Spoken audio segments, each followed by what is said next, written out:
बाप अपनी बेटी से कितना प्यार करता है, इसका जीता जागता सबूत चीन में देखने को मिला, जहां एक शख्स अपनी मासूम बेटी के साथ हर रोज कब्र में सोता है, जिसकी वजह उसकी बेटी का संगीन बीमार होना है। वायरल हो रही हैं।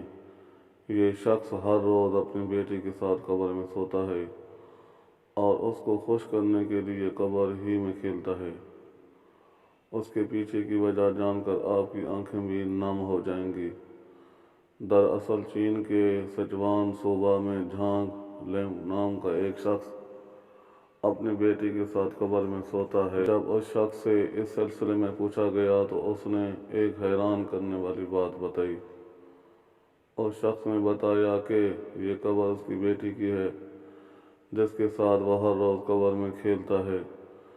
जब उससे पूछा गया कि बेटी जिंदा है तो उसकी कब्र क्यों खोदी गई है, तो उसने दिल झंझोर देने वाली कहानी सुनाई। झांग लेंग ने बताया कि उनकी बेटी को पैदाइश से ही एक संगीन ब्लड डिसऑर्डर की बीमारी है।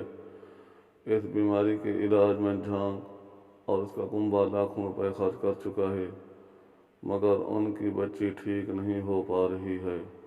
डॉक्टर्स भी कह चुके हैं कि इनकी बेटी के पास ज़्यादा दिन नहीं है। झांग पेशा से किसान हैं और इनके कुंबे की आमदनी भी कुछ खास नहीं है। बच्ची के इलाज के लिए उन्होंने बाहर के लोगों से कर्ज लिया था और अब उन्हें मजीद कर्ज भी नहीं मिल पा रहा है।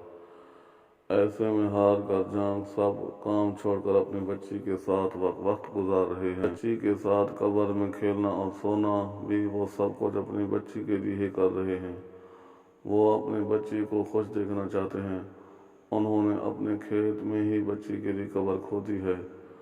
झांग रोजाना वहां आता है और बच्ची के साथ वक्त गुजारते हैं। झांग का कहना है कि ऐसा करने से उनकी बच्ची का दिल यहाँ लग जाएगा, जिससे मौत के बाद उसको कब्र में सुकून मिलेगा। सोशल मीडिया पर तस्वीरें वायरल होने के बाद सभी लोगों ने झांग की तरफ मदद का भी हाथ बढ़ाया ताकि उनकी बेटी का इलाज कराया जा सके।